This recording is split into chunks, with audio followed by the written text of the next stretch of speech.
नमस्कार दोस्तों, मैं डॉक्टर उपेंद्र आप सभी लोगों का डॉक्टर उपेंद्र राज होम्योपैथी में स्वागत करता हूं।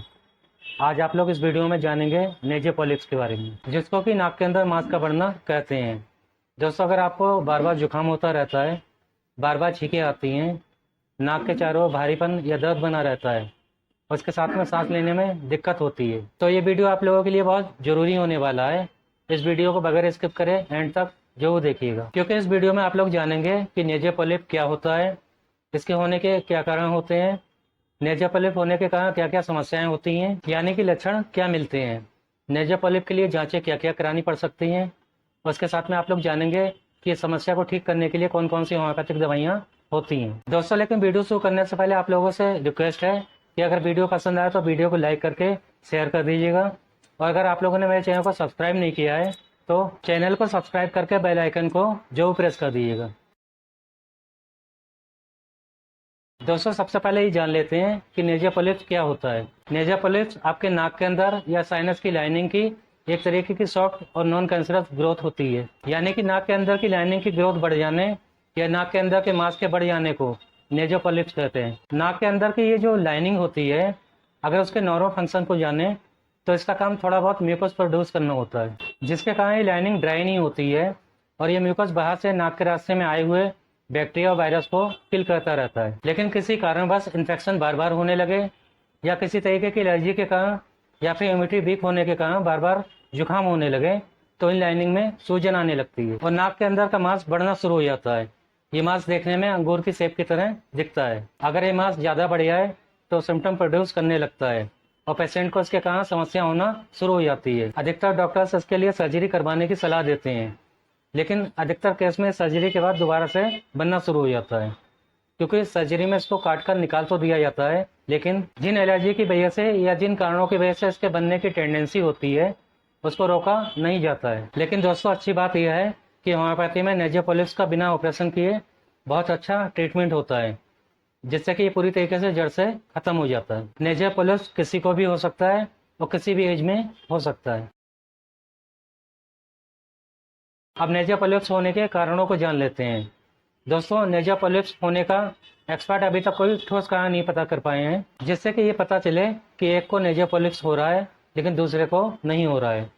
लेकिन इसके होने के पीछे कुछ रिस्क फैक्टर होते हैं। पहला रिस्क फैक्टर है एलर्जिक राइनाइटिस। इस समस्या में पेशेंट को धूल मिट्टी, फूलों से या पालतू जानवरों से एलर्जी होती रहती है, जिसके कारण उनको बार बार लंबे समय तक जुकाम बना रहता है और नेजल पॉलिप्स डेवलप होना शुरू हो जाता है। अगले रिस्क फैक्टर की बात करें तो वह है अस्थमा।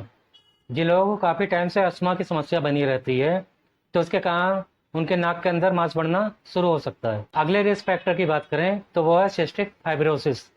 ये एक तरीके की आनुवंशिक बीमारी होती है। इस बीमारी में एयर पैसेज में चिपचिपा और गाढ़ा फ्लूइड बनने लगता है, जिसके कारण बार बार इन्फेक्शन होने की वजह से नेजल पॉलिप्स होने के चांस बढ़ जाते हैं। तो दोस्तों, नेजल पॉलिप्स होने का सबसे मेन रिस्क फैक्टर बार बार जुकाम या एलर्जी का होना होता है, चाहे इसके पीछे कोई भी वजह रही हो। दोस्तों, जब तक नेजल पॉलिप्स छोटा होता है तब तक नॉर्मली वो कोई भी सिम्टम प्रोड्यूस नहीं करता है, लेकिन जब इसका साइज बढ़ने लगता है और इसके कारण नाक के अंदर का रास्ता ये ब्लॉक करना शुरू कर देता है तो इसके कारण सिम्टम आने शुरू हो जाते हैं और आपको समस्या होना शुरू हो सकती है, जैसे कि बार बार छींकें आना शुरू हो जाती हैं। खासकर सुबह के टाइम अधिकतर पेशेंट को ज़्यादा छींकें आने की समस्या होती है। बार बार जुकाम होता रहता है, पेशेंट इसके लिए ट्रीटमेंट लेता है, ठीक हो जाता है, लेकिन दवाई बंद करने के बाद वापस से जुकाम की समस्या हो जाती है। पेशेंट को सांस लेने में दिक्कत महसूस होती है, खासकर जब पेशेंट रात में लेटता है तो उसकी नाक बंद हो जाती है और इसी कारण पेशेंट को मुंह से सांस लेनी पड़ सकती है। कई बार पेशेंट को खराटे आने की समस्या भी काफ़ी कॉमन हो जाती है। दोस्तों, क्योंकि नाक में मांस के बढ़ने के कारण नाक का रास्ता ब्लॉक हो जाता है, जिसके कारण पेशेंट का बलगम या म्यूकस पूरी तरीके से नाक से बाहर नहीं निकल पाता है। इसी कारण पेशेंट को पोस्ट नेजल ड्रिप की प्रॉब्लम रहती है, यानी कि पेशेंट के नाक के पीछे से गले के अंदर बलगम गिरता रहता है। नाक के चारों ओर, इसके साथ में माथे में पेशेंट को भारीपन और दर्द महसूस होता है।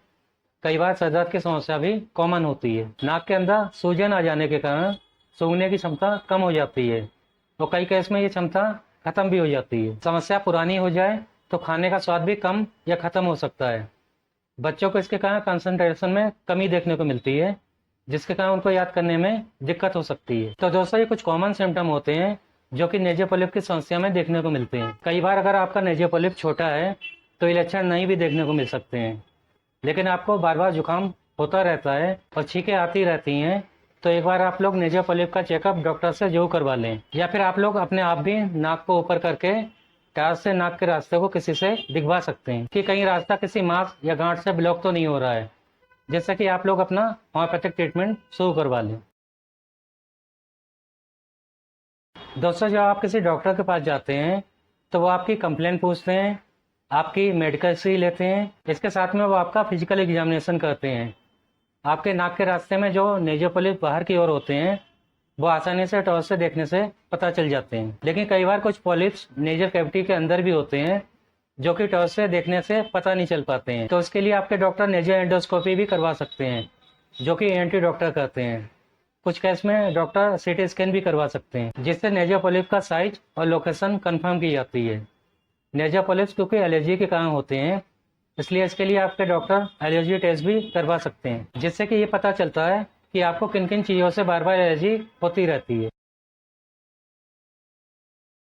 दोस्तों अगर आपको नेजल पॉलिप्स की समस्या है तो आप अपना होम्योपैथिक ट्रीटमेंट किसी भी अच्छे होम्योपैथिक डॉक्टर से शुरू करवा सकते हैं, क्योंकि होम्योपैथी में कई दवाइयाँ हैं जो कि नेजल पॉलिप्स को जड़ से ख़त्म कर देती हैं और आपको सर्जरी से बचा सकती हैं। अब मैं आपको कुछ होम्योपैथिक मेडिसिन बताने जा रहा हूँ जो कि इस समस्या में कॉमन यूज की जाती हैं। पहली मेडिसिन का नाम है लेमिना माइनर 30 पोटेंसी में। ये मेडिसिन नेजल पॉलिप्स के उन केस में काफ़ी अच्छा रिजल्ट देती हैं जिन लोगों की सूंघने की क्षमता खत्म हो रही हो और उनके नाक से जो डिस्चार्ज आए वो काफ़ी थिक हो, बलगम काफ़ी बनता हो। इन लोगों को लेमिना माइनर 30 की 2-2 बूंदें 1 चम्मच पानी मिलाकर दिन में 3 बार लेनी चाहिए। अगली मेडिसिन का नाम है एलियम सिपा 30 पोटेंसी में। जिन लोगों को नेजल पॉलिप्स की समस्या में जुकाम बना रहता हो, इसके साथ में सर दर्द बना रहता हो और उनके नाक से जो डिस्चार्ज आए उसमें जलन हो, तो उन पेशेंट को एलियम सिपा 30 पोटेंसी में 2-2 बूंदें 1 चम्मच पानी में मिलाकर दिन में 3 बार लेनी चाहिए। अगली मेडिसिन का नाम है टिक्रियम मेरम बेरम 30 पोटेंसी में। जिन लोगों को नेजल पॉलिप्स के केस में बार बार छींकें आती हो, नाक बंद रहती हो, खासकर लेटते समय नाक बंद हो जाती हो, इसके साथ में आँख से पानी आए, तो उन लोगों को टिक्रियम मेरम बेरम 30 पोटेंसी की 2-2 बूंदें आधे चम्मच पानी में मिलाकर दिन में 3 बार लेनी चाहिए। अगली मेडिसिन का नाम है कैलकेरिया कैप 30 पोटेंसी में। जिन नेजल पॉलिप्स के पेशेंट में हर बदलते मौसम में जैसे कि गर्मी से सर्दी या सर्दी से गर्मी होने पर उनकी कंप्लेंट्स बढ़ जाए, इसके साथ में नाक से जो डिस्चार्ज आए वो काफ़ी ऑफेंसिव हो, तो इन पेशेंट को कैलकेरिया कैप 30 पोटेंसी में 2-2 बूंदें दिन में 3 बार 1 चम्मच पानी में मिलाकर लेनी चाहिए। दोस्तों अब मैं आपको एक पेटेंट होम्योपैथिक मेडिसिन बताने जा रहा हूँ जिसका नेजल पॉलिप्स के केस में काफ़ी अच्छा रिजल्ट देखने को मिलता है। मेडिसिन का नाम है REPL कंपनी की doctor advice number 73 nasal polyp drop. इस ड्रॉप में कई अच्छी और इम्पोर्टेंट मेडिसिन का कॉम्बिनेशन होता है। इसमें सैंगुइनेरिया निट, लेमिना माइनर, टिक्रियम नाजा और कैलकेरिया फ्लोट मेडिसिन का कॉम्बिनेशन होता है, जिसके कारण ये ड्रॉप काफ़ी इफेक्टिव होता है। इस ड्रॉप की 15-15 बूंदें आधे कप गुनगुने पानी में मिलाकर दिन में 3 बार लेनी चाहिए। इस ड्रॉप का इस्तेमाल आप लोग 2 से 3 महीने तक कर सकते हैं। तो दोस्तों कुछ मेडिसिन थी जो कि नेजल पॉलिप्स में कॉमनली यूज की जाती हैं, लेकिन इन मेडिसिन का इस्तेमाल आप लोगों को बगैर होम्योपैथिक डॉक्टर से पूछे नहीं करना है। आपको सेल्फ मेडिकेशन नहीं करना है। दोस्तों इस समस्या में अच्छा यही होता है कि आप लोग अपने पास के किसी अच्छे होम्योपैथिक डॉक्टर के पास जाएं। वो आपकी प्रॉपर केस टेकिंग लेंगे, आपकी हिस्ट्री लेंगे, आपकी फैमिली हिस्ट्री लेंगे और फिजिकल एग्जामिनेशन करके मेडिसिन सेलेक्ट करेंगे, जो कि इन मेडिसिन के सिवा भी कोई दूसरी मेडिसिन हो सकती है और वो मेडिसिन ही आपकी नेजल पॉलिप्स की समस्या के लिए बेस्ट रहेगी। दोस्तों आज का वीडियो नेजल पॉलिप्स के ऊपर था। मैं उम्मीद करता हूँ कि आपको वीडियो पसंद आया होगा। अगर वीडियो पसंद आया हो और इन्फॉर्मेटिव लगा हो तो वीडियो को लाइक करके शेयर कर दीजिएगा, जिससे कि और लोग भी इस समस्या को लेकर अवेयर हो सकें।